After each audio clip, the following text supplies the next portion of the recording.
Hello, my friend. The world of magic, filled with legends and ancient tales, is opening its gates once again. Tonight, in the Gryffindor dormitory by the crackling fireplace, I will share another story with my friends. Join us, for the magic is about to come alive. The rain fell in silver curtains over Wiltshire, soaking the ruins of Malfoy Manor as twilight pressed close around the once grand estate. Long ago it had stood proud and cold, filled with dark secrets and darker deeds. Now its stone halls lay broken. Vines coiled through shattered windows, and the echo of curses still hung faintly in the air, like a breath held too long. Ron Weasley stood at the edge of the crumbling grounds, his wand drawn, his Auror's cloak damp against his shoulders. Though years had passed since the war, the place hadn't forgotten. Neither had he. "Feels like it's watching us," he muttered. Beside him, Harry Potter, his best mate and fellow Auror, gave a grim nod. His glasses glistened with raindrops. "That's because it probably is." The Ministry had received whispers, fragments of rumors, barely more than smoke and shadow. Something old had stirred beneath the ruins.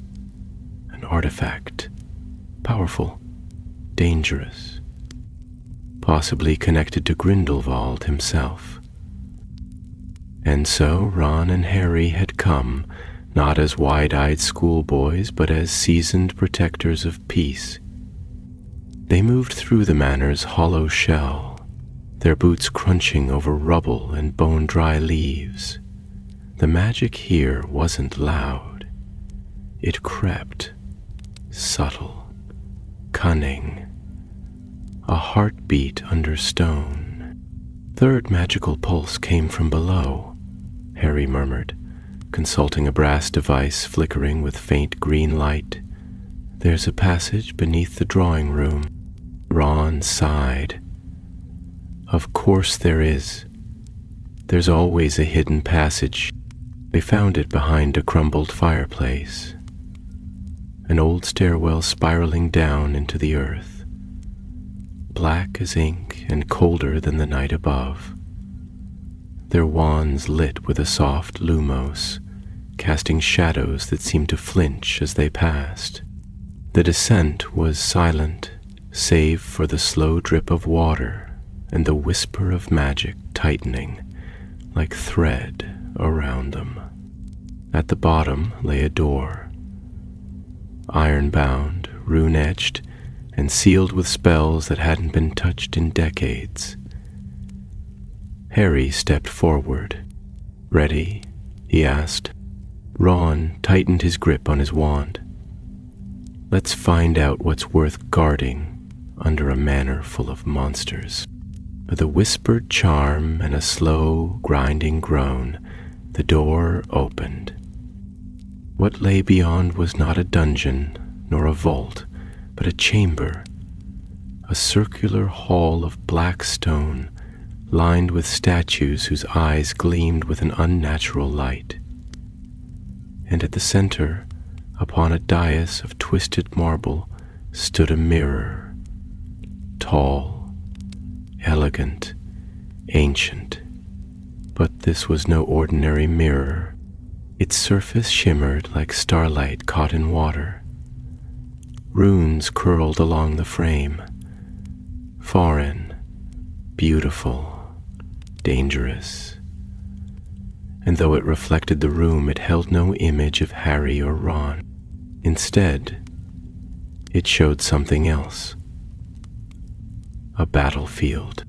Ron stepped forward and froze, for there, in the mirror, he saw himself, not as he was now, but as he might have been, dressed in fine robes, alone atop a hill of shattered wands. eyes hardened, expression hollow. "What is this?" he breathed. Harry reached toward it. The mirror pulsed, and Harry vanished. The chamber rang with silence. Not even an echo remained. Ron spun in place, his wand sweeping the room. "Harry? Harry!"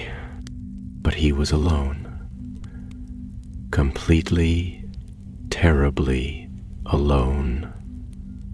Then the mirror shimmered again, and this time it spoke, not with words, but with thoughts. Regret, doubt, fear. Ron felt it crawl into him, slithering through his mind like a cold wind through cracks in stone. It whispered of failures, of moments he wished he could change, of leaving during the Horcrux hunt, of always being second best, of never being enough. But Ron Weasley had changed since the war. He had faced death, he had come back, he had fought giants and Death Eaters, and shadows deeper than night. So he did not run. He stepped toward the mirror. "I'm not afraid of who I was," he said aloud, voice steady. "And I won't leave him. Not again." The mirror pulsed once more and opened. Not like a door, but like a wound in the world. And without another word, Ron stepped through. The moment he crossed the threshold, the air changed. It was heavier, filled with a pressure like the moment before lightning strikes. He landed not in another room, but in another place entirely. Dark, but not empty, silent, but alive. Before him stretched a forest of crystal and shadow. Trees shimmered like frozen smoke. The sky above was deep violet, studded with strange stars. And somewhere in the distance, a heartbeat echoed. Not his, not Harry's, something else. Ron gripped his wand tighter. "Hang on, mate," he whispered into the wind. "I'm coming." And so began his descent into the unknown. A place shaped not by maps or time, but by memory and choice. The Mirror Realm. A place no one had ever escaped. Not unchanged, not whole.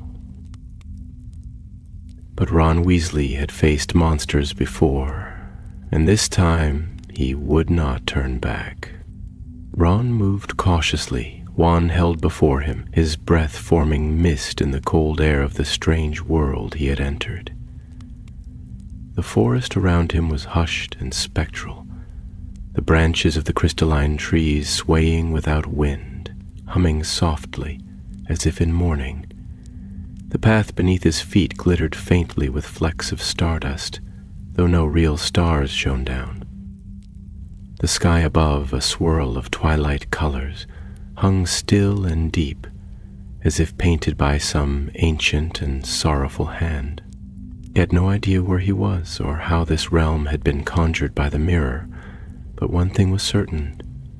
It was not a dream, nor was it any illusion he could break with a spell.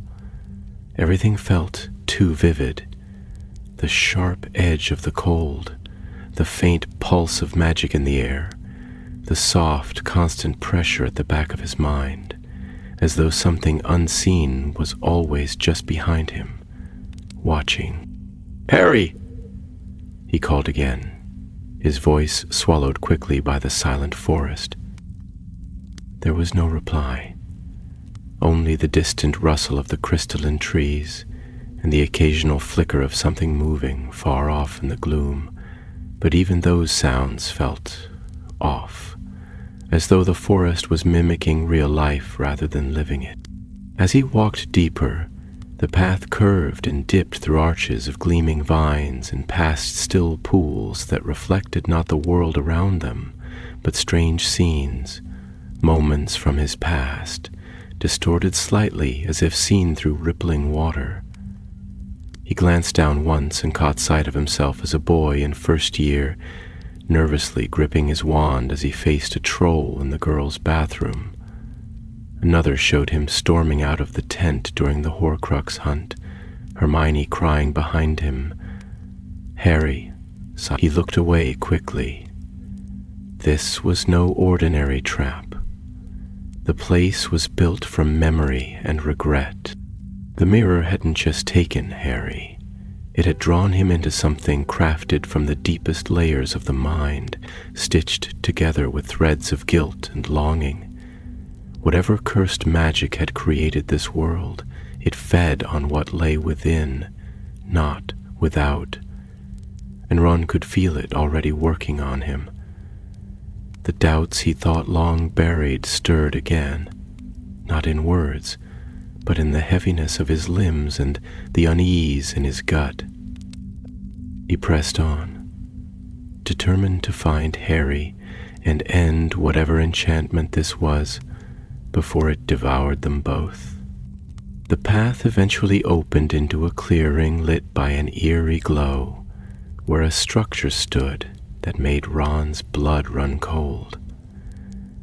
It was the burrow, but not as he remembered it. It loomed, tall and crooked, built of charred timber and scorched stone, its windows dark and lifeless. Smoke curled from its chimney like a serpent, and the garden was filled with dead grass and broken toys. The swing where Ginny used to play dangled from one rope, twisting in an invisible wind. No sound came from within, no laughter, no familiar bustle. He hesitated. It wasn't real, he knew that, but something about the silence, the smell of burnt wood, unsettled him in a way that no battle ever had. This was the heart of his childhood, twisted into something hollow and cold, and deep down some part of him feared what might be waiting inside. He crossed the threshold. The moment he did, the house reacted. The walls groaned. Shadows fled across the ceiling. The air was heavy with a scent of ash and old spells. "Harry," he called again, but his voice came out quieter, almost uncertain. In the kitchen, someone was sitting at the table. Ron froze. It was him, or rather, a version of him.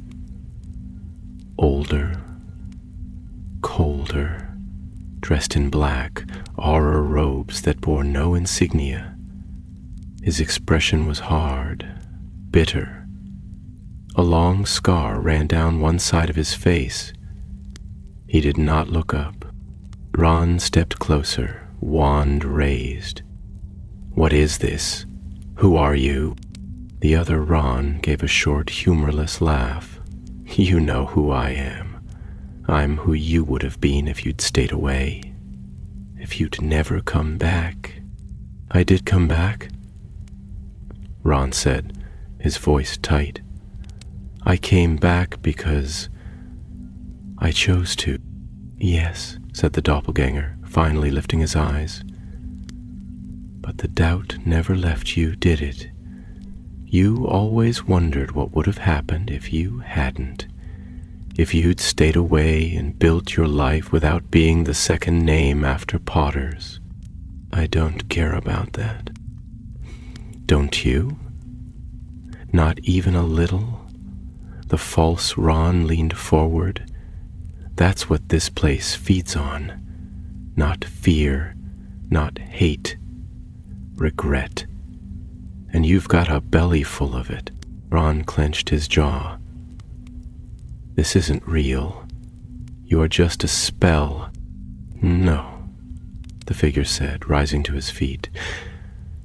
"I'm a part of you. The part you never wanted to admit was there.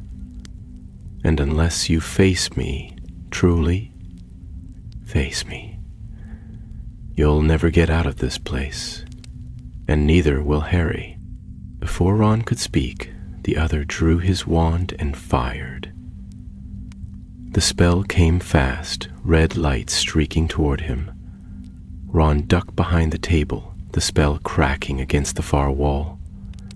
He rolled, countered with a disarming charm, and the two of them clashed in a duel that filled the warped kitchen with flashes of light and the sound of shattering glass. But as the spells flew, Ron began to realize something unsettling. The false Ron was fighting just like him. Same strengths, same weaknesses. Every trick he tried, the other knew. Every angle he took, the double was already there. It was like dueling his own shadow, and worse. Every mist curse whispered in his ear. Not in words, but in emotion. "You left once. What makes you think you wouldn't again? Harry trusted you. Hermione cried because of you."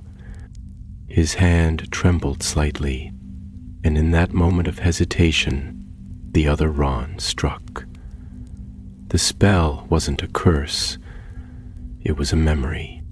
Ron was flung backward, into the wall, and into his own past.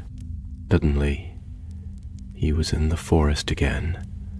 The tent, the Horcrux hanging heavy around Harry's neck, Hermione sitting alone by the fire, her eyes rimmed with red. He watched himself storm out, watched Hermione reach for him too late. He stood there, reliving the moment, helpless. "No," he said through clenched teeth. "I came back," and with a furious shout, he thrust his wand upward and cast a blasting charm that shattered the illusion around him. The false Ron vanished in a burst of smoke. He dropped to one knee, breathing hard. The house, the forest, the weight of old memories, it all swirled away like ash on the wind, and in the silence that followed, a voice called out, "Ron?" He turned toward it, hope flaring in his chest. It was Harry. But as Ron rose to his feet and stepped toward the sound, the trees began to shift again, and he realized this forest had more than one shadow left to reveal. The clearing into which Ron stumbled had changed. The gnarled trees were closer now, their limbs hanging low, heavy with frost. The stars above no longer twinkled in place, but drifted, slowly rotating as if the sky itself were tilting. Something about the forest's silence had shifted too. It was no longer merely still, it was listening. He moved cautiously, wand alight, the light trembling faintly in his hand. Harry's voice had come from just ahead, and yet now it was gone, swallowed again by the hush. The path twisted, and with every step the air grew heavier, as though the deeper he walked, the more the realm pressed in on him. It wasn't pain. It was weight, as if the forest was testing how much he could carry. Then the trees parted.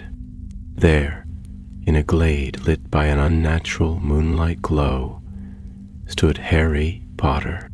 Ron exhaled sharply and took a step forward. But something wasn't right. Harry was unmoving, frozen like a statue, his eyes glassy and fixed ahead.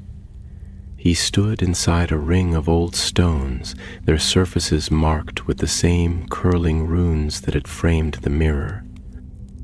Between them, a faint shimmer in the air suggested a boundary, thin but impenetrable. "May I?" Harry whispered.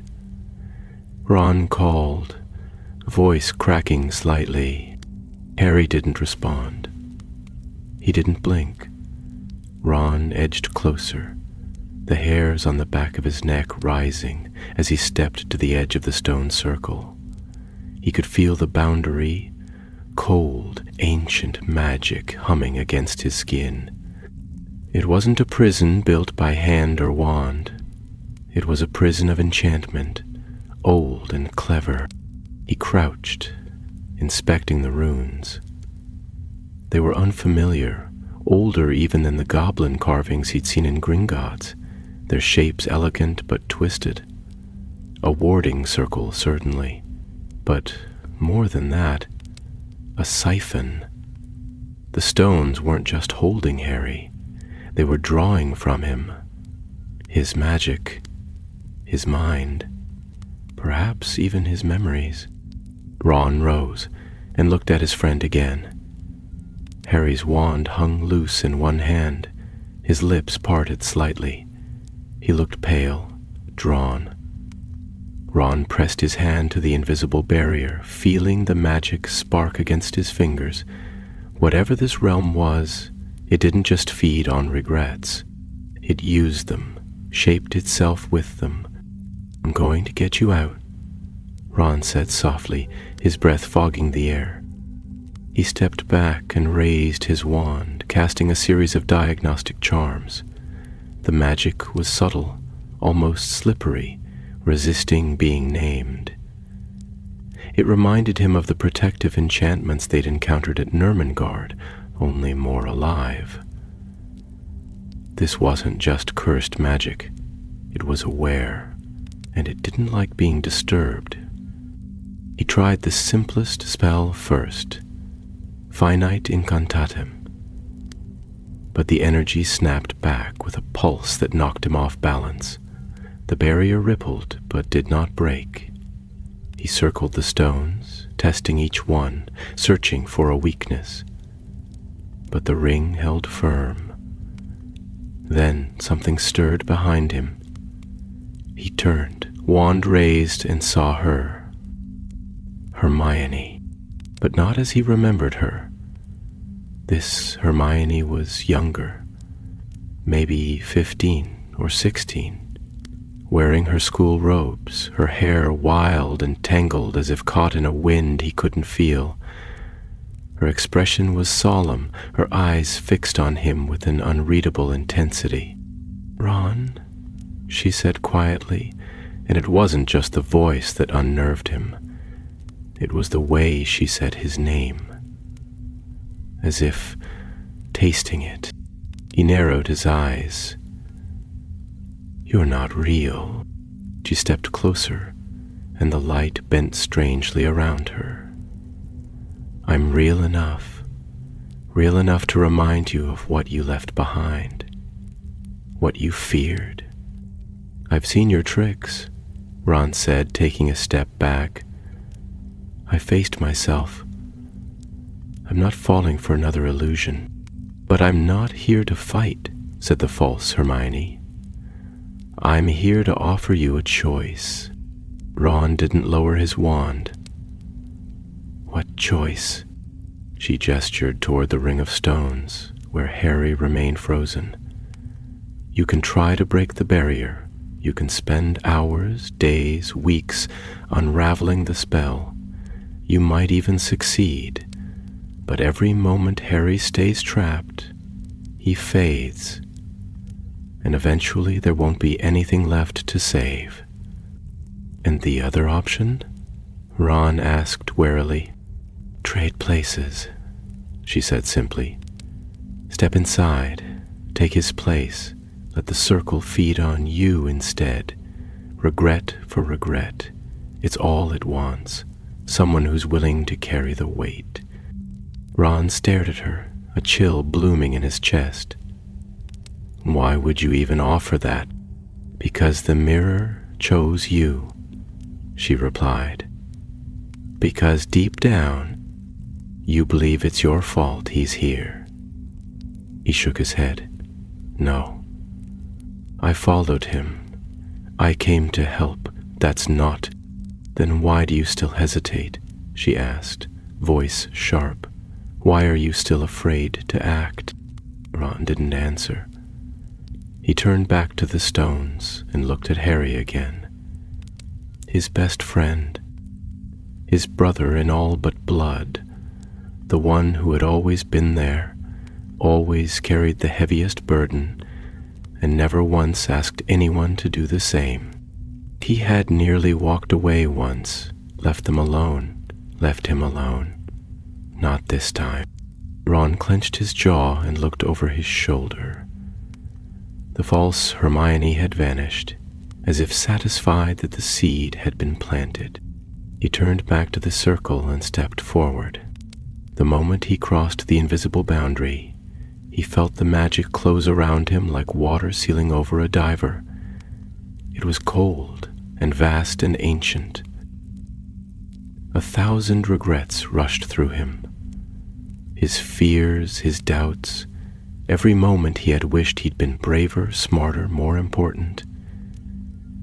He felt his knees buckle, but he stayed standing. Harry stirred. Slowly the fog began to lift from his eyes. His shoulders twitched, and his hand closed tightly around his wand. "Ron," he rasped, voice barely above a whisper. "I've got you, mate," Ron said through gritted teeth, his own body trembling. "But you have to get out. Now." He looked around in confusion, then horror dawning on his face. "No, you can't. Ron, don't." But Ron didn't let him argue. He lifted his wand with shaking fingers and cast a spell he remembered from a lesson long ago. Premoveo, a displacement charm, delicate and rarely used. The circle flared with light. Harry was flung backward, out of the stones. Ron remained inside. He staggered, gasping as the circle began to close tighter around him. The runes on the stones flared red, then purple, then a dark, sickly green. The forest beyond faded to black. And then, all at once, the world fell silent again. Harry, outside the ring, scrambled to his feet, slamming his fists against the invisible barrier. "Horror!" But Ron could no longer hear him. He was somewhere else now, deep in the mirror, deeper than any had gone. Ron stood at the heart of the stone circle, the magic of the mirror realm closing over him like a velvet curtain. The glade was gone.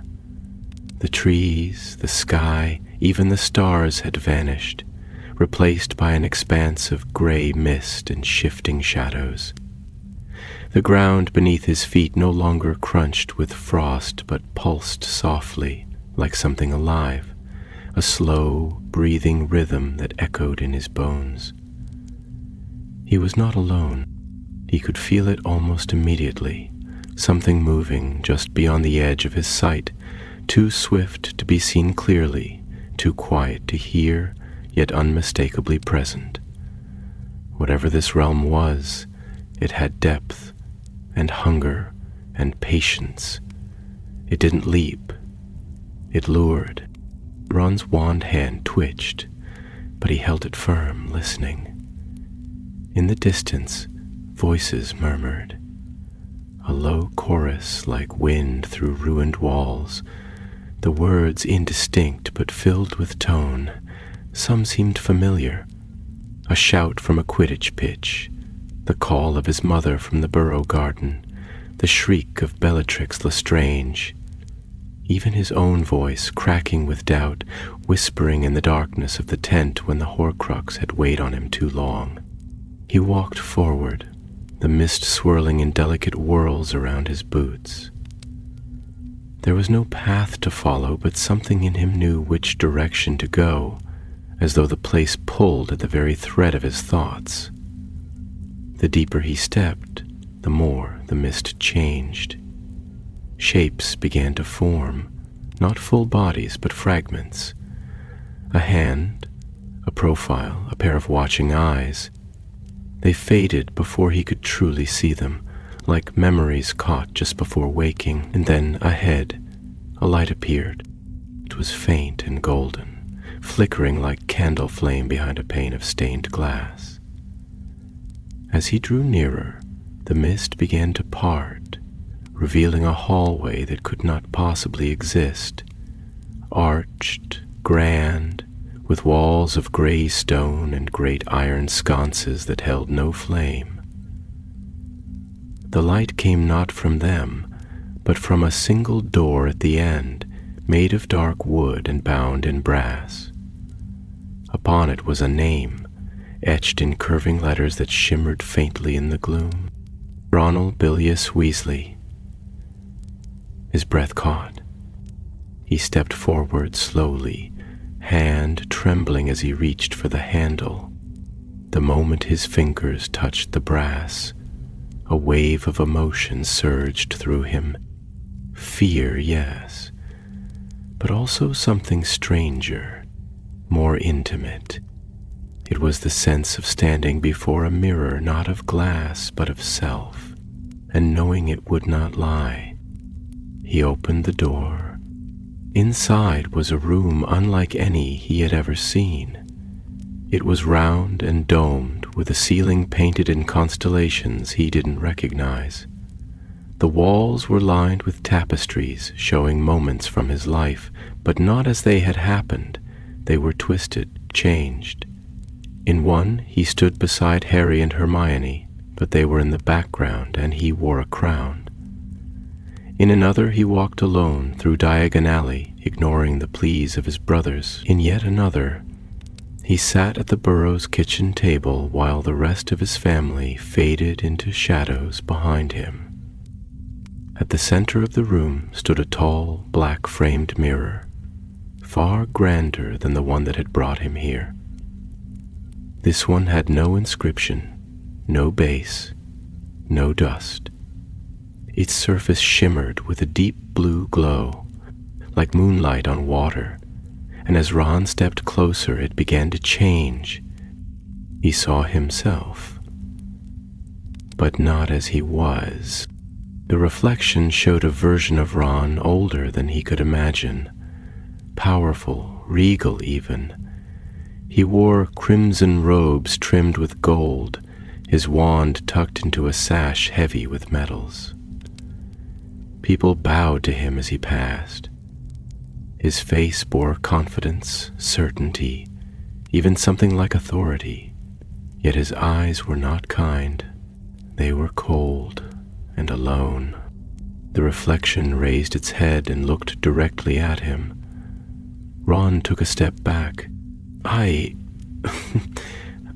don't want that. You did once, came a voice, not from the mirror, but from behind it. A figure stepped out. It was the same older Ron, the same cold-eyed man from the tapestry, but now flesh and blood, his presence heavy with magic. He held no wand, but didn't need one. The realm obeyed him. You wanted to matter, said the older Ron, circling slowly, to be more than the sidekick, the tag-along, the comic relief. I do matter, Ron replied, standing tall, and not because of titles or robes. The figure chuckled. You think your little sacrifices make you noble. You've always been jealous of Potter. You've always resented Hermione. You've never admitted it, but it burns in you, doesn't it? The fear that you'll always come second. Ron shook his head. That fear doesn't rule me, not anymore. But it brought you here, the other said, pausing. This realm doesn't lie. It only reflects what you bring into it. It brought loyalty, said Ron fiercely. I brought love. I brought courage. That's how I got here. The reflection studied him for a long moment. Then it smiled. The smile chilled Ron more than any threat. It was the smile of someone who believed they'd already won. Then prove it, the doppelganger said, and with a flick of his hand the room shifted. The tapestries burned away in silence, the mirror darkened, the domed ceiling cracked and fell into mist, and the floor became glass beneath Ron's feet, revealing a great abyss below. The two of them stood suspended in space, nothing but their wills and wands between them. Only now the other Ron held one too. The duel began not with curses but with silence. They circled each other, the only sound the hum of magic gathering between them. Then, without warning, the older Ron struck, an arc of blue fire bursting from his wand. Ron countered just in time, his shield charm flaring gold. They fought without words, each spell a memory, each block a choice made in the past. Ron's charms were defensive, precise, trained by years of fighting beside Harry. But the other Ron fought with raw power, shaped by ambition and a life spent alone. He used magic Ron barely recognized, twisted forms of ordinary spells, as though he'd had years to reshape them into something darker. Still, Ron held his ground. Spell after spell clashed between them, the air filled with bursts of color and thunder. The glass beneath cracked, but did not give. Ron panted, sweat running down his brow, his arm aching from the strain. "You can't win," the reflection sneered. "You are me, but weaker. You held yourself back. You chose friendship over greatness. You chose love over glory." "I chose right," Ron spat, and with a cry he cast a spell he hadn't used in years. "Expecto Patronum." A brilliant silver terrier burst from the tip of his wand, leaping across the space with joyous ferocity. It struck the reflection full in the chest, and the doppelganger staggered, eyes wide. The mist roared. The mirror shattered. The floor vanished. Ron plunged through darkness like a stone through water, but there was no impact, no sudden stop. The air itself seemed to catch him, not gently, but with a weight that pressed against his chest and slowed his fall to something more like sinking. Colors drifted past, swirls of deep blue, streaks of violet and amber, and for a moment he could hear voices again, not whispers this time, but laughter, clear and cruel, like children mocking him from behind a veil. When he landed at last, it was not with a thud, but a sensation, a moment where his feet simply found ground beneath them, and the air thickened into something like solidity. He stood in a corridor of impossible length, its stone walls lit by torches that gave off no smoke and almost no warmth. The shadows they cast were long and thin, flickering strangely as though cast by things just out of sight. Ahead of him, the corridor ended in a massive archway, and beyond it glimmered something vast. Ron took a deep breath, trying to steady his hands. The duel had drained him more than he cared to admit, and though the reflection was gone, its words lingered in his mind like burrs caught in cloth. He shook his head sharply. Now was not the time to be shaken. Harry was still somewhere beyond this madness, and if Ron had any chance of pulling them both out, it would not come through doubt. He moved forward, the torchlight pulsing gently as he passed. The air grew warmer, and with it came a faint sound. Music of a kind, though unlike anything he had ever heard. It was slow and mournful, like wind through a harp strung with spider silk, and it made the hairs on his arms rise with unease. As he crossed under the archway, the source of the music revealed itself. The chamber beyond was enormous, shaped like the inside of a cathedral, but far older, carved not by men but by magic and time. The floor was polished obsidian, and in the center stood a dais upon which rested a mirror. Yet another, though this one dwarfed the first two. Its frame was made not of wood or metal, but of bone and crystal twisted together into an arch so tall it nearly touched the ceiling. The mirror's surface shimmered with an oily sheen, and within it, Ron could see not his own reflection, but a swirling storm of faces and places. Some familiar, others entirely unknown. It was like watching the world dream. In front of the dais stood a figure cloaked in silver, gray robes, its back turned. For a moment, Ron thought it might be another reflection, but the figure moved with the slow deliberation of someone alive, though not quite human. It raised one hand, long and thin, and the music stopped. "You've come far," said the figure, its voice soft and clear, like water flowing through hollow stone. "Further than most. Few have the strength to pass the mirror's tests."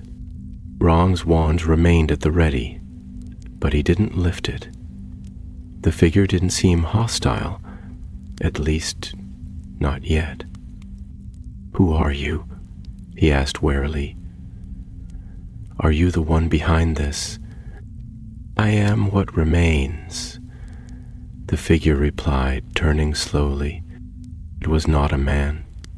Not really. Its face was too pale, too smooth, its eyes lacking any whites, filled instead with swirling silver mist. It looked like a statue that had forgotten how to be still. "This place is older than your kind, older than Hogwarts, older even than wand lore. It was created to hold truths too heavy for the waking world." Vern frowned. "You mean it's a prison?" "Not a prison," the figure said. "A forge. A mirror shows only what you bring into it, but this mirror, this is the heart of them all, the mirror primeval. It does not show desires or regrets. It shows possibility, all the paths you might have walked, all the choices you did not make. And from those it creates trials.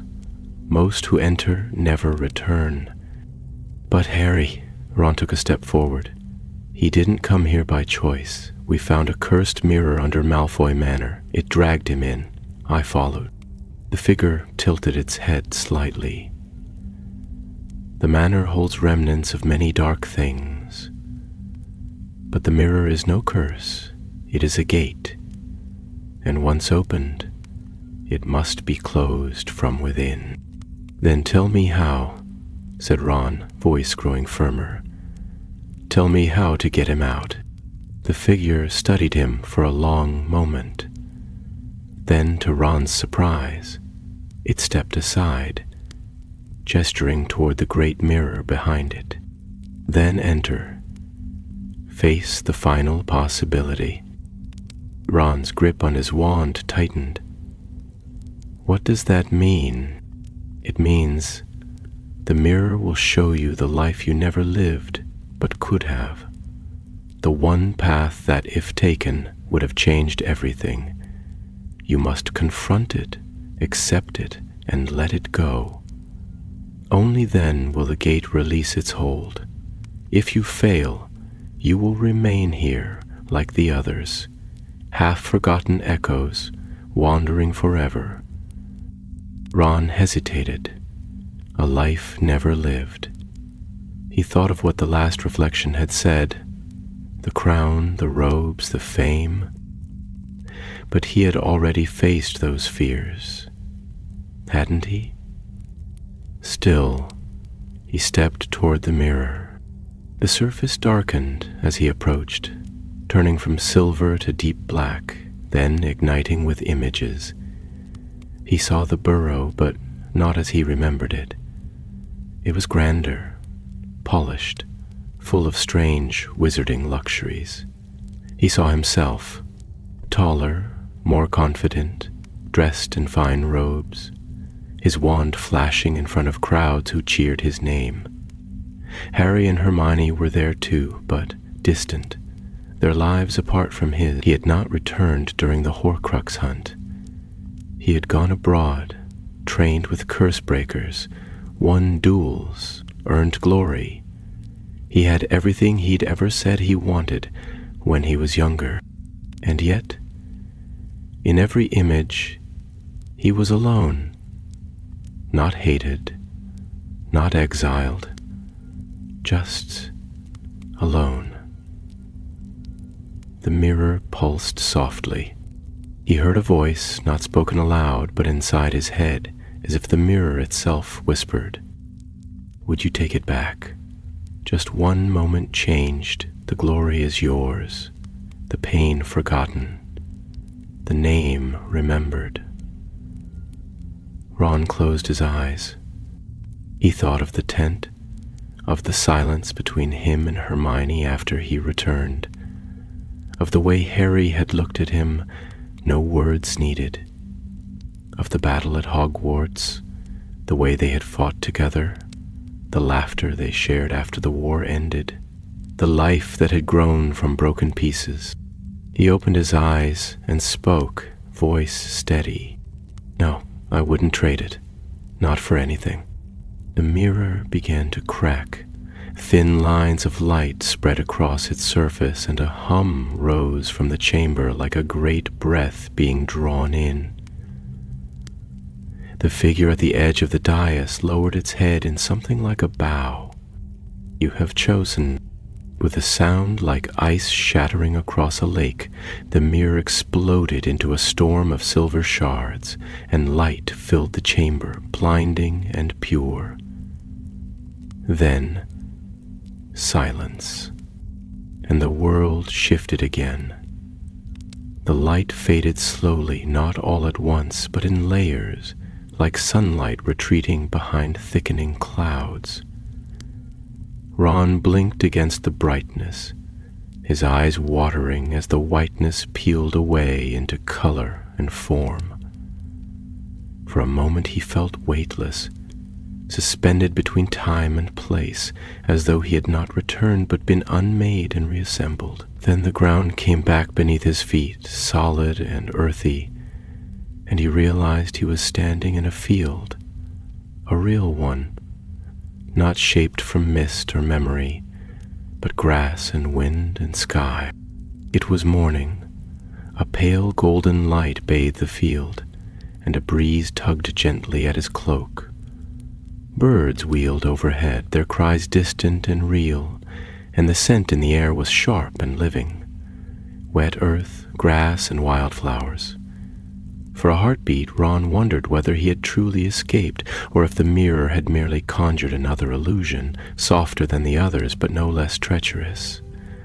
But then he heard a voice, raw, rasping, unmistakably real. "Rudyard." He turned, and there was Harry, lying not far from him in the grass, half propped on one elbow, blinking in confusion.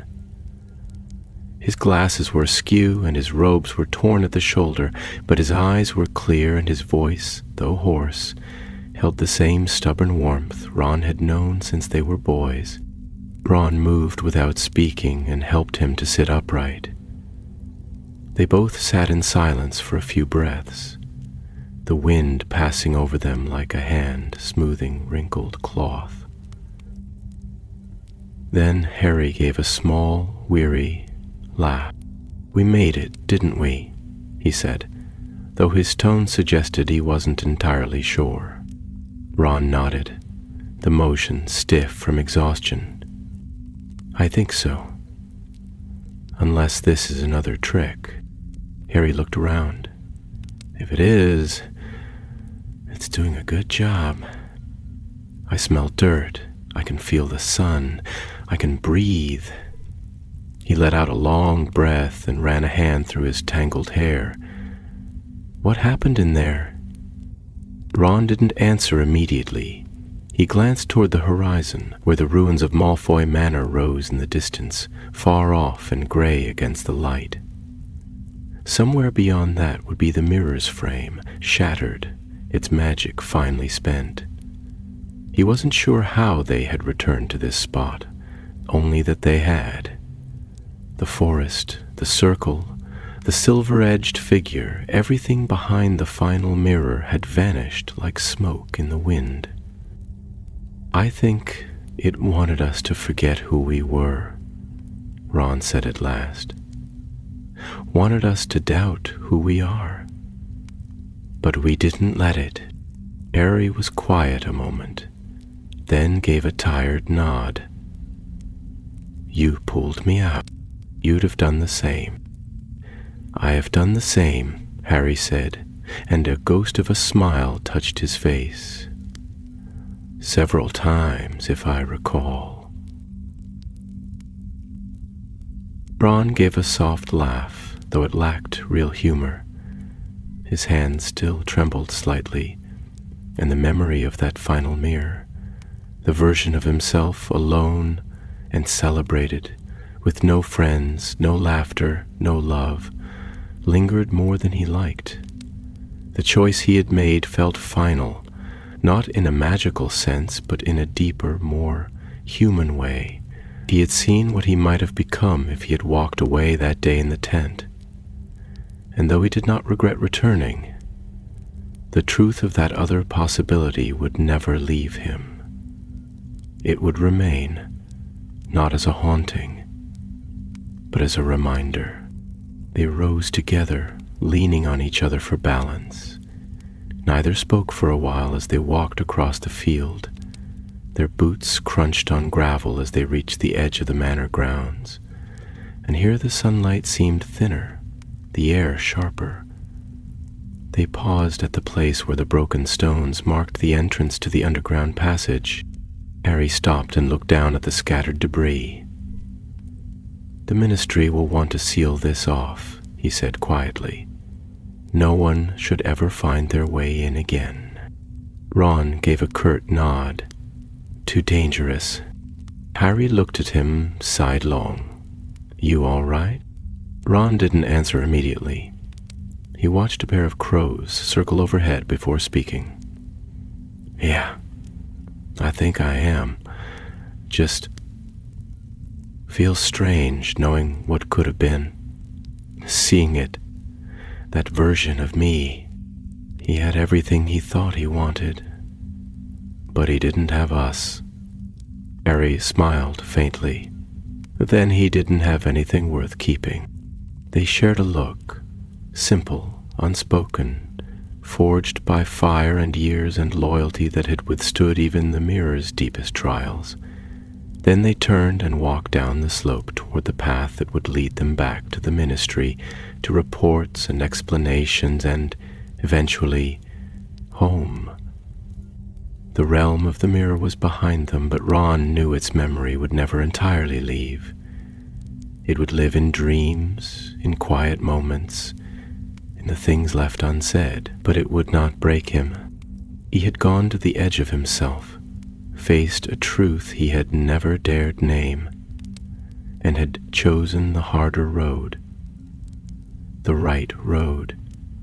And that, he thought, as the first true warmth of the morning sun touched his shoulders, was what made all the difference.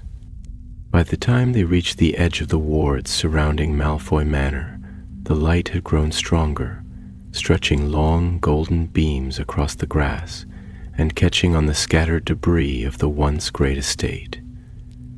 The house loomed behind them, skeletal and ruined, the last traces of the Dark Lord's dominion crumbling beneath the weight of time.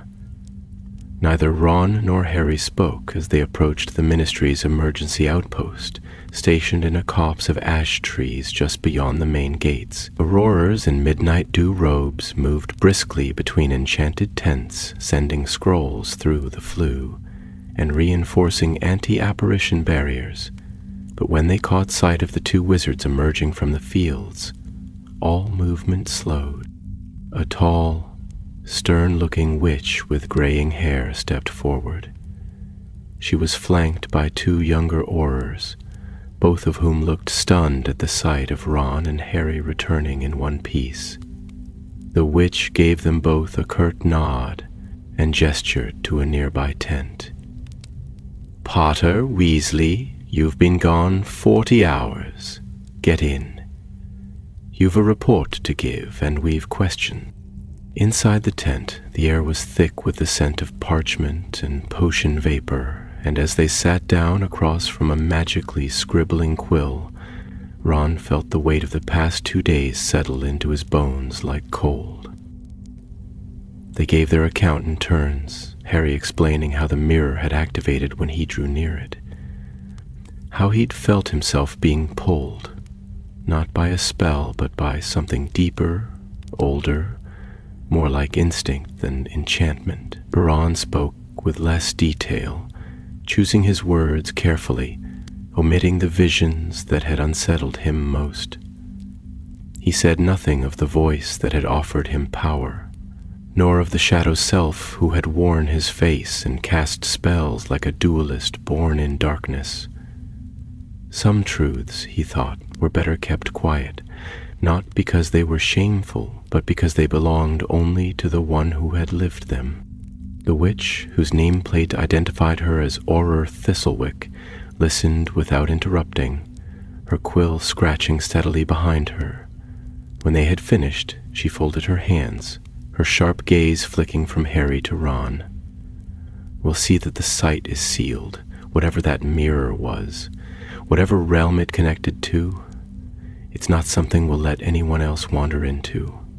Too many cursed artifacts still linger from Grindelwald's time. Too many doors best left closed." Ron glanced at Harry, who gave a slow nod. "Agreed," he said, his voice low. "Then you're both dismissed, for now," Thistlewick said, rising and turning toward the tent's entrance. "Get rest. You look like you've walked through the veil and back." They left the tent in silence and found a quiet spot beneath the shadow of a leaning tree, just beyond the main camp. The sky overhead was a soft, cloud-dappled blue, the kind that seemed to promise peace. And for a while they simply sat there, letting the wind pass between them like a breath shared between old friends. Eventually, Harry reached into his pocket and drew out a small silver charm shaped like a shield, a protective token Hermione had given them both when they'd first joined the Auror office. He turned it over in his hands before speaking. "She's going to ask," he said quietly. Ron didn't have to ask who. "Yeah, she is. And what are you going to tell her?" Ron paused. The memories of the mirror still hovered just behind his eyes, the grand halls of his imagined future, the cold pride, the ache of solitude. He remembered the choice, the certainty that had come not from logic but from something deeper, older, something formed in the long hours between battles and in the silences after them. "I'll tell her the truth," he said at last, "that I saw what I could have been if I'd chosen differently, and that I don't regret walking away from it." Harry nodded slowly. "Good, because she's going to want the full story, probably with footnotes." Despite himself, Ron gave a short laugh. "Sounds about right." Later that evening, they apparated back to London, arriving in the Ministry's secure flue chamber, where their return triggered a soft chime of recognition. They gave a brief nod to the night clerk, who eyed their worn faces with open curiosity, but wisely asked no questions. From there, they parted ways, Harry heading toward Grimmauld Place, and Ron stepping out into the quiet streets not far from Diagon Alley. The city was hushed, the gas lamps glowing faintly against the settling dusk, and as he walked, Ron found his thoughts drifting not toward the battle, but toward the boy he had once been. He remembered the way he'd stared into the mirror of Erised all those years ago. His young heart thrilled at the sight of himself as Quidditch captain, head boy, covered in glory and admiration. That boy had wanted to be seen, to be recognized, to matter, and perhaps that hadn't been wrong. But the man who had faced the final mirror, the one born from war and loss and loyalty, had understood that being seen was never as important as who saw you, and Ron had been seen, truly seen by friends who knew his flaws and stood by him anyway, by family who teased and bickered but loved without condition, by a girl who had never asked him to be anything more than who he was. He reached the door of his flat and stood for a moment in the quiet before pushing it open. The light inside was warm, golden from the hearth, and the familiar scent of home welcomed him with a wave of comfort. Hermione looked up from her place on the sofa, a book resting on her knees, her eyes already searching his face for answers. He closed the door gently and crossed to her, letting the silence stretch between them for a moment before he spoke. "I'm all right," he said, his voice tired but steady.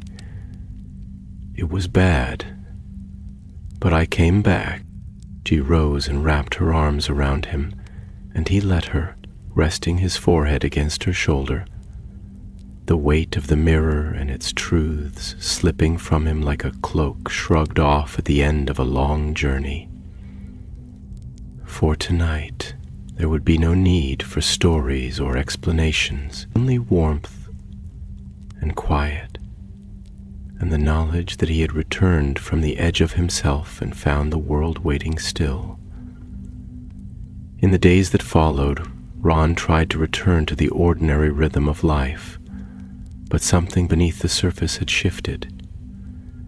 Subtle and silent, like a current changing direction beneath still water. He went back to his work at the Auror office, read reports, followed up on cases, and even managed to argue with his brother George over the absurd pricing of enchanted sneakoscopes in the shop's newest display.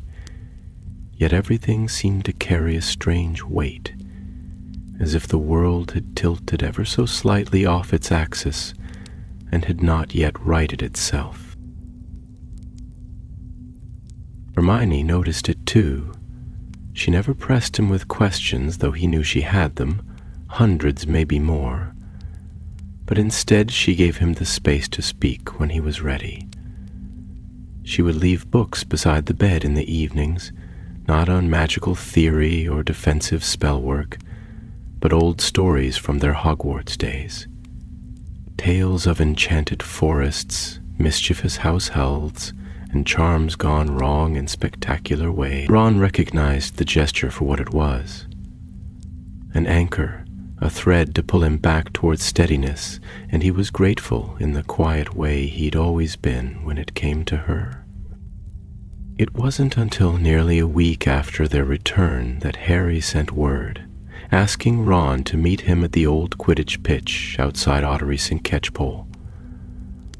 The request was strange, but Ron didn't question it. He apparated at once, landing on the edge of the familiar clearing where they had once spent long, lazy summers, pretending to be the Chudley Cannons or reenacting the highlights of the World Cup, with sticks for brooms, and laughter loud enough to wake the owls in the tree. Harry was already there, sitting on an overturned crate and looking out at the field with a faraway expression. He turned as Ron approached and gave a nod, saying nothing at first. The two of them stood in silence for a time, the grass swaying gently around them, the clouds drifting in slow procession across the afternoon sky. "I've been thinking about what it showed me," Harry said at last, his voice quiet. "The mirror. When I was inside it." Ron looked over, waiting. "I was in a house I didn't recognize," Harry continued, "but it was mine. I had a family, A son, I think. Maybe two. Ginny was there, but not really. It was more like the idea of her. And I could feel it, Ron, that something wasn't right. Everything looked perfect, but it was like being trapped in a photograph. No sound, no warmth, just images. It was what I thought I wanted, but it didn't feel real. Ron didn't reply immediately. He glanced down at a nearby patch of clover, watching a bumblebee hover lazily from one flower to the next. I think that's what it does. The mirror, I mean. It doesn't show us what we're afraid of or what we hate. It shows us the life that could be if we'd chosen differently. But it takes the feeling out of it, like it's testing whether we'd give up what we have now to chase something hollow. Harry nodded slowly. It's hard to shake, even now.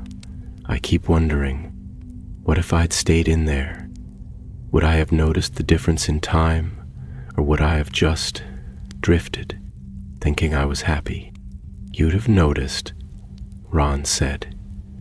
Eventually, because you've lived through too much to mistake a shadow for the real thing. Harry gave a faint smile, but it didn't quite reach his eyes. I keep thinking there must have been others, people who looked into that mirror and didn't come back. There were, Ron said. I saw them, sort of. Echoes, I guess, like faded reflections just wandering through the mist. They didn't know who they were anymore. Or maybe they did, but they didn't care. They both fell quiet again, the wind rustling through the trees. A hawk circled high above, its cry sharp and distant. You didn't have to come after me, Harry said after a moment. You could have gone for help, could have stayed clear of it all. Ron gave a short snort. Not letting you face some cursed relic alone, mate. Haven't you learned anything? We always do these things together. Harry looked at him then, properly, and for a moment the years peeled away, and they were boys again, standing side by side in the common room, or facing a mountain troll with nothing but sheer nerve and a broken wand. He clapped a hand on Ron's shoulder. Thanks, he said simply. They stood for a while longer, until the sun began to dip behind the hills and the sky blushed with rose and gold. When they finally apparated back to London, it was with the quiet understanding that something between them had deepened, not changed exactly, but strengthened in a way only such trials could forge. Ron returned home to find Hermione at the kitchen table, her quill moving steadily across a long parchment.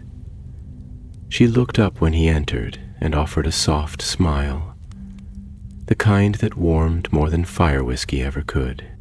He crossed the room, kissed her forehead, and sat beside her, the day's weight easing from his shoulders. They didn't speak of mirrors or magic or what might have been. Not that night. Instead, they talked of simpler things. The ministry's latest policies, Crookshank's increasing disdain for the neighbor's owl, and the state of the garden behind their flat. As the night wore on and the hearth dimmed to embers, Ron found himself staring into the flames, thinking not of the mirror, but of what it meant to return. The world was no less dangerous than it had been, and dark things still stirred in quiet corners, but for now, he was home. Whole, alive, and despite everything, he felt certain of who he was. Not the boy in the mirror, not the shadow who had worn his face, but the man who had chosen the path of friendship, of love, of loyalty, not because it was easy, but because it was right. And in that certainty he found peace, It was nearly a fortnight before the mirror at Malfoy Manor was officially declared neutralized. The Department of Magical Artifacts had worked day and night, sealing the subterranean chamber, warding every corner with binding runes, and encasing the shattered remnants of the frame in enchanted lead, which was then placed deep within a ministry vault that bore more protections than Azkaban itself.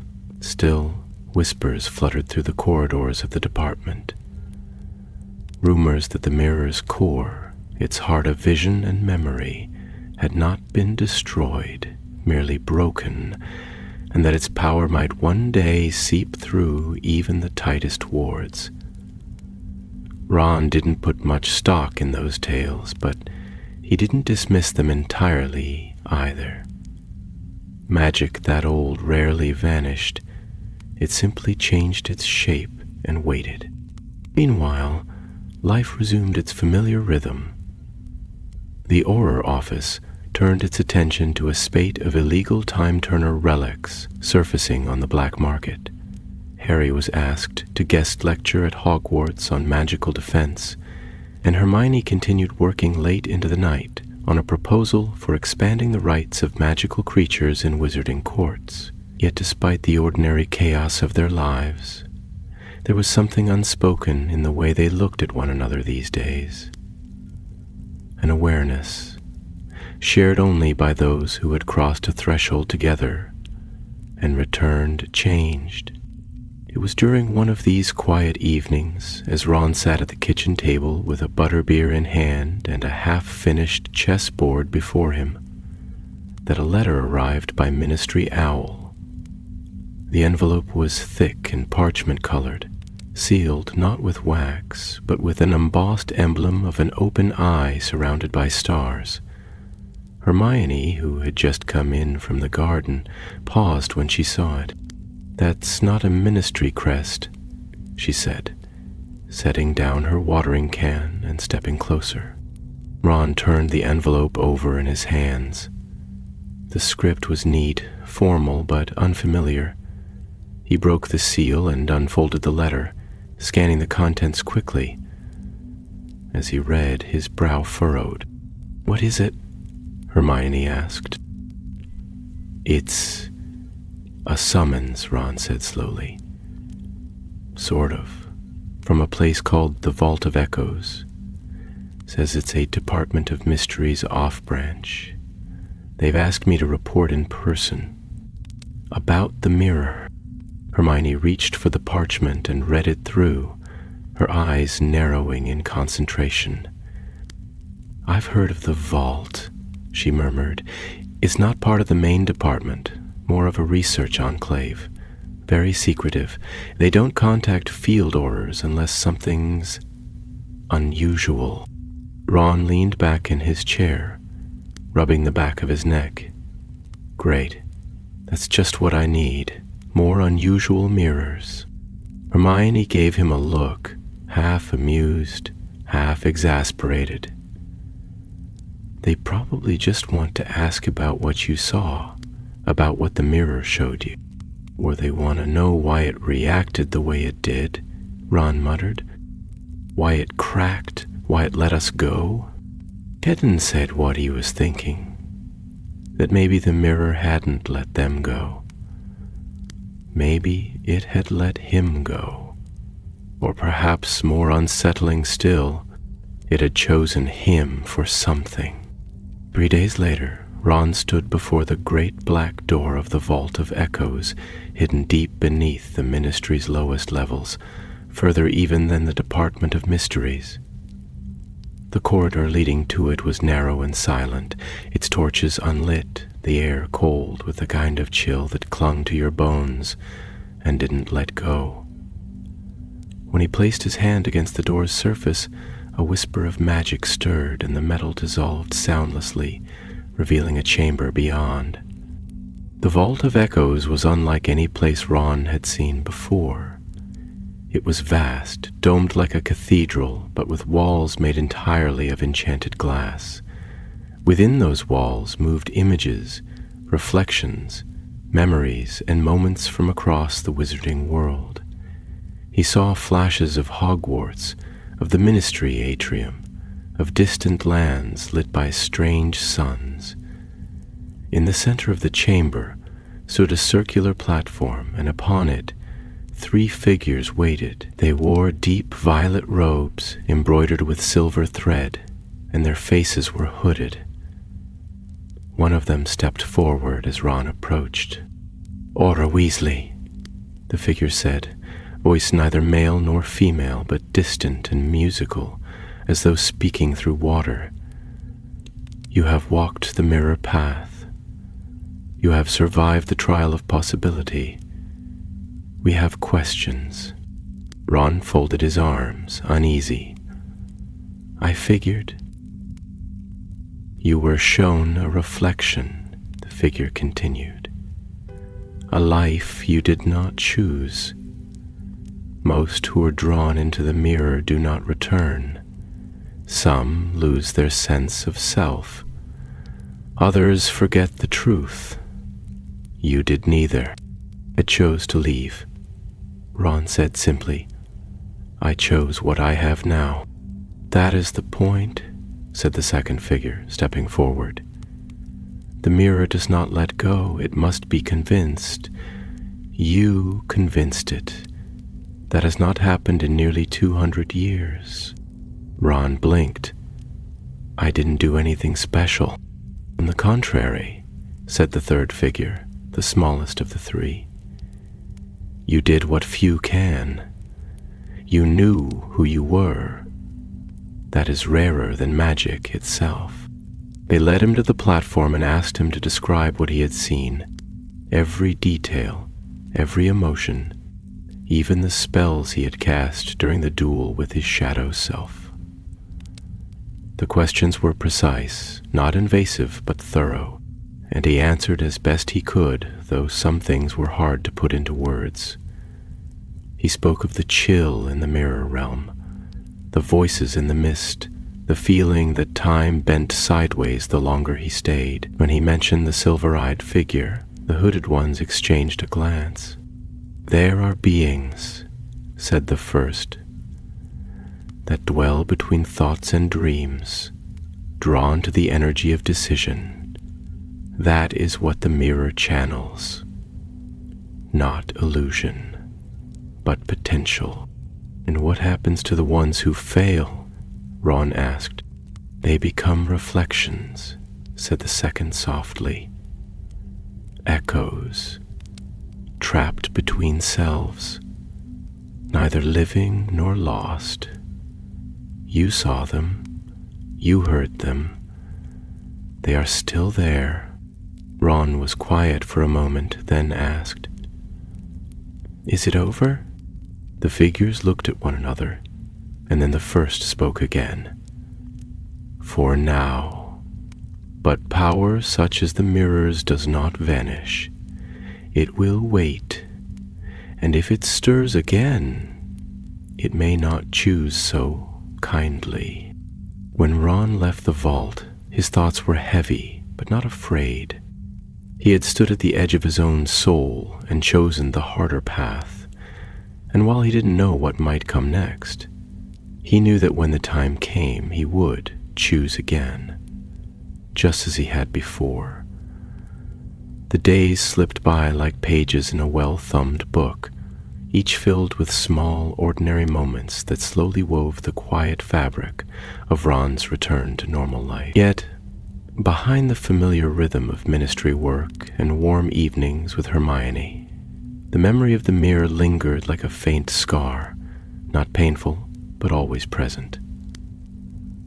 He found himself more reflective than before, pausing often to consider things he once took for granted: the smell of rain on the pavement outside the Auror office, the comforting clatter of spoons in the leaky cauldron, the way Hermione hummed absently when she read late into the night. These details, once overlooked, had taken on a weight that grounded him. He had seen what life looked like without them, and he would not forget. It was early spring, when Harry invited him to visit the Burrow. Molly had written to them both, no doubt with the usual undercurrent of worry that clung to her every letter, and insisted on a proper Sunday supper. Though the war had long ended and their lives had grown more complicated with work and obligations, there was something timeless about the Weasley home, and both men had learned not to refuse an invitation. Ron and Hermione apparated just past the garden gate, the familiar scent of wood smoke and roasting vegetables wafting through the evening air. The burrow looked unchanged, a lopsided patchwork of windows and chimneys, its walls leaning at impossible angles, yet still standing with the same quiet defiance as always. Smoke curled from the chimney, and warm light spilled from the windows like candlelight through stained glass. As they stepped into the kitchen, they were greeted by the familiar warmth of Molly's bustling glass and Arthur's contented murmur as he tinkered with something vaguely electrical on the work table near the hearth. Dinner was hearty and loud, full of overlapping conversations and the kind of laughter that came not from jokes, but from the joy of being among those who knew you completely. George brought a box of enchanted crackers that exploded with miniature fireworks, prompting a mild scolding from Molly and enthusiastic approval from the rest. Percy, ever formal, tried to give a speech and was promptly drowned out by the arrival of Fleur and Bill's youngest, who accidentally turned Percy's chair into a chicken. It was, in every sense, a typical Weasley evening.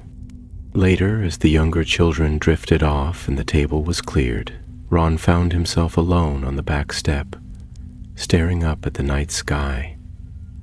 The stars shimmered above the orchard, and the faint rustle of gnomes in the garden hedge brought a smile to his face. He heard the door open behind him and turned to see Harry join him, 2 mugs in hand. "Thought you could use one," Harry said, handing over a steaming cup. "Thanks," Ron murmured, taking it gratefully. They sat in silence for a while, the air cool and still. Harry sipped his drink, then spoke without looking at him. "You haven't told them, have you?" Ron shook his head. "Not yet." "About what you saw?" "No, not really." Harry nodded slowly. "I understand." Ron hesitated. "It's not that I'm hiding anything. I just don't know how to explain it." "How do you tell people that a mirror showed you everything you could have had and none of it mattered? That it wasn't real unless someone else was there to see it with you?" "They wouldn't get it," Harry said. "Not the way we do." "No," Ron agreed. "They'd worry, or they'd try to make sense of it, but it's not about sense. It's about what you feel when you see it. That reflection, that version of me. He had everything, but he was hollow. He didn't laugh. He didn't love. He had no one." Harry didn't answer for a long time. Then, quietly, he said, "You came back. That's all that matters." "I did," Ron said, and this time there was no hesitation. The moon rose higher, casting silver light across the garden. In the distance, an owl hooted softly, and the wind carried the scent of damp earth and honeysuckle. "I went to the Vault of Echoes," Ron added after a while. "Ministry wanted answers." Harry turned to him with mild surprise. "What did they say?" "They said I'd done something rare," Ron replied, "that I'd convinced the mirror to let me go. Apparently, that doesn't happen often." "Well," Harry said, smiling faintly, "you always were good at breaking rules." Ron chuckled, the sound low and honest. "Yeah, but this one, it felt different. It wasn't just breaking the mirror. It was breaking away from the idea of something, of needing to be more than I am." Harry took another sip and nodded. "You're more than enough, Ron. You always have been." The words hung between them, not as sentiment but as truth long known, now spoken aloud. In their years at Hogwarts, Through battles and loss and laughter, Ron had often walked in the shadow of others. But shadows only fall when there's light, and Ron had found his, not by becoming something else, but by standing as he was, unshaken. As they returned to the house, the last of the candles flickering in the windows, Ron felt a strange peace settle over him. Not the kind that came from certainty, for he knew life would always be full of danger and doubt, but it was peace all the same. A quiet, enduring strength that came from having stood at the edge of himself and chosen not glory nor greatness, but truth.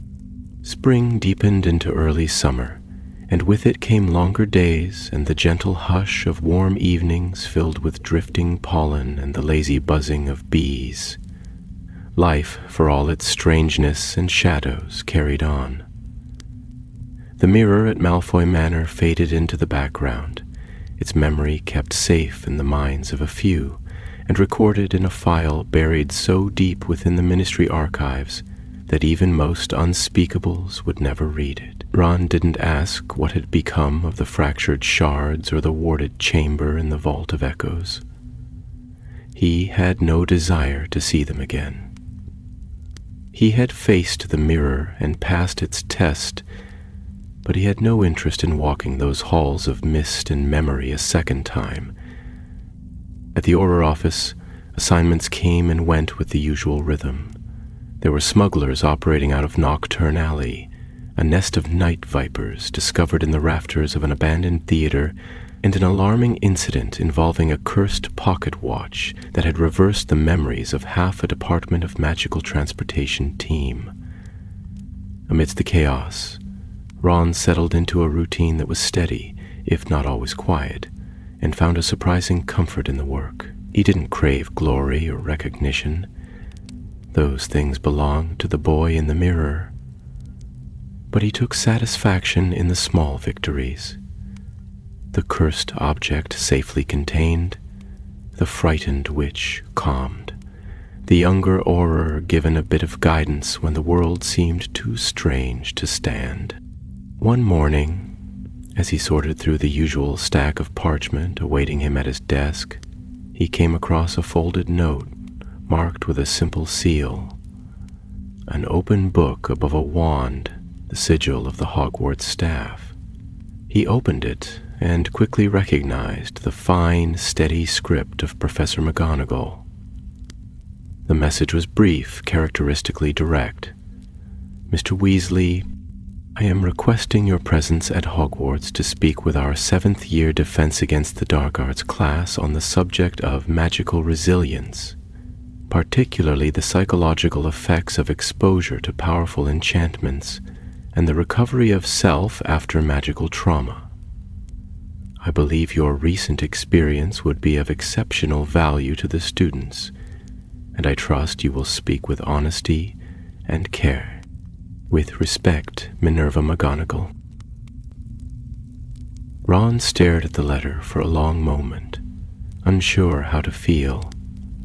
He had always imagined returning to Hogwarts under different circumstances, perhaps to visit a niece or nephew, or to attend a Quidditch match, not to relive an ordeal he had only just begun to put behind him.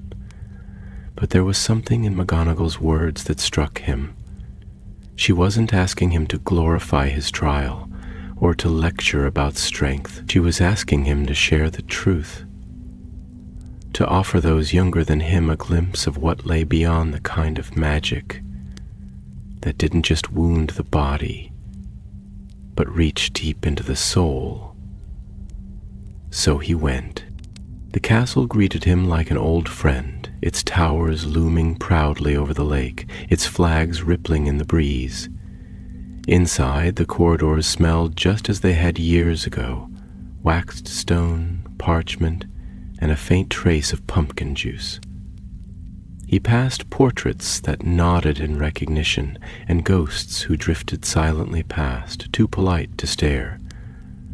Professor McGonagall met him in the entrance hall, her expression as sharp as ever, though her eyes softened when she looked at him. "It's good to have you back, Mr. Weasley," she said, leading him toward the classroom. "The students will benefit from hearing a voice that knows more than theory." The 7th years were already seated when he arrived, parchment and quills at the ready.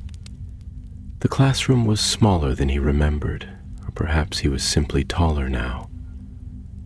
Either way, the students looked up with curiosity, a few whispering to each other as he stepped to the front. Professor McGonagall gave a brief introduction, and then took a seat at the back, her hands folded neatly in her lap. Ron hesitated only a moment before he began. He didn't describe the mirror in great detail, nor the magic that had pulled them in. Instead, he spoke of what it meant to face yourself, to stand before a version of who you might have been and still choose who you are. He told them about the fear that crept in slowly, not with fangs or claws, but with questions. What if I'd done this differently? What if I'd stayed? What if I'd walked away? And how those questions didn't always have answers, nor did they need to. He told them that courage wasn't always loud, that it didn't always involve duels or daring rescues, but sometimes came in quiet moments, in choices made when no one was watching. By the end, the classroom was silent. When the bell rang, the students rose slowly, many of them pausing to thank him before they filed out. One girl, pale and serious with a Ravenclaw badge pinned neatly to her robes, lingered. "Mr. Weasley," she said, voice small but steady, "did it make you feel like you weren't enough? The mirror, I mean." Ron looked at her, and something about her eyes, sharp, uncertain, thoughtful, reminded him of Hermione in their 4th year. "Yes," he said honestly, "but that's why I beat it, because I realized I didn't need to be more than I am." The girl nodded once, a tiny, grateful motion, and then she, too, was gone. Professor McGonagall approached him as he gathered his things. "You've done more good than you realize," she said simply, and there was a glimmer of pride in her voice that made Ron's throat tighten unexpectedly. He left the castle before dusk, the sun casting golden light over the lake. As he passed the gates, he paused to look back. Hogwarts stood as it always had, a place of learning, of testing, and of becoming. He had walked its halls as a boy, burdened with expectations and insecurities he hadn't yet understood. Now he left as a man who had faced 1,000 selves and come through with one truth intact. He was Ron Weasley, and that, at last, was enough. The days that followed Ron's return from Hogwarts passed with a strange clarity, as though a fog had lifted not from the sky, but from the edges of his thoughts. He moved through each morning with a sense of quiet purpose, not hurried or restless as he had sometimes been, but steady, grounded by something deeper than words. It was not that his life had changed in any grand or visible way. He still brewed his morning tea too strong, misplaced his wand beneath stacks of parchment, and forgot where Hermione had last seen his boots. But the weight of who he was felt more firmly settled within him now, as if, having faced the shadow of what he might have become, he had finally accepted what he was. One evening near the end of August, as the light grew long and gold over the rooftops of London, he and Hermione took a walk through Regent's Park. The city was unusually quiet, the breeze soft with the scent of rain, and the trees shifting lazily above them in the stillness of late summer. They didn't speak much at first. There was no need. Ron held her hand as they walked, and Hermione, ever thoughtful, seemed to sense that this wasn't a time for questions, but a time to simply be. They reached a low bench beneath a willow and sat, watching as ducks skimmed the water of the nearby pond and Muggle children threw crumbs, their laughter dancing like music across the air. Ron watched them for a long time, his mind turning inward. "You know," he said quietly, not taking his eyes from the water, "I keep thinking about that version of me, the one in the mirror." Hermione didn't answer, but she shifted slightly, giving his hand a gentle squeeze. "I used to be afraid of being ordinary," Ron went on. "Thought if I didn't win something or do something big, I'd just fade into the background, be forgotten." "You were never ordinary," Hermione said softly. He smiled faintly. "No, I know that now, but back then, it mattered more than I wanted to admit. That mirror, it showed me everything I thought I wanted: power, recognition, my name in books. But the man I saw, he was alone. I could feel it. He'd given up the things that made life real for him: laughter, friendship, you." Hermione was quiet for a moment. Then she turned to him, her voice as firm and clear as it had ever been. "You came back because you understood something that Mirror Self never would. That being a hero isn't about glory. It's about choice. And you chose the right one." Ron looked at her, a warmth blooming in his chest, not unlike the first time he had ever dared to hold her hand. "It's strange. I used to wonder what I was, next to Harry, what I had that was mine. But standing in that mirror realm, I realized I'm the one who stayed. I'm the one who came back, not because I had to, because I wanted to, because loyalty means something." Hermione leaned her head on his shoulder. "It always has." The sun dipped lower, the last light of day filtering through the trees in golden shafts. A gentle quiet settled over the park, as though the world itself were listening. In the weeks that followed, the events at Malfoy Manor and the shattered mirror slowly faded from public memory, folded away into ministry records and whispered among those who studied ancient magic. But for Ron, it was never truly gone. The experience had changed something fundamental in him, not in a dramatic or showy way, but in a quiet resilience that ran deep as stone. He no longer needed to prove himself. He knew who he was, and when the time came, because it always did, for the next shadow to rise, the next dark thing to slither out of history, he would face it not as someone seeking to outshine the legends before him, but as a man rooted in the truths he had earned. He was not Harry, he was not Dumbledore, he was not the boy in the mirror. He was Ron Weasley, and that was enough.